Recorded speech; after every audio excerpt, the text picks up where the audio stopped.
আসসালামু আলাইকুম। আজকে আমি মোগলাই বানাবো।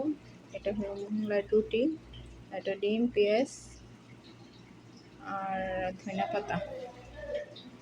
এখন এটাকে আবার ভাজ দেবে এভাবে, আর ওইটাকে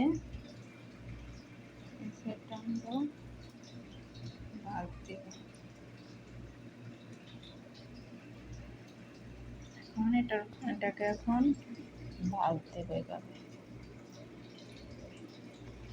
হয়ে গেছে, এখন এটাকে এদিকে বন্ধ করে দেব। হয়ে গেছে আমার মোগলাই। এখন আমি ভাজবো এটাকে এখন ভাজবো। আমার মোগলাইটা হয়ে গেছে, এখন এটাকে কাটবো। মোগলাই রেডি। আমার মোগলাইটা হয়ে গেছে, এখন এটাকে কাটবো। মোগলাইটা কাটা শেষ।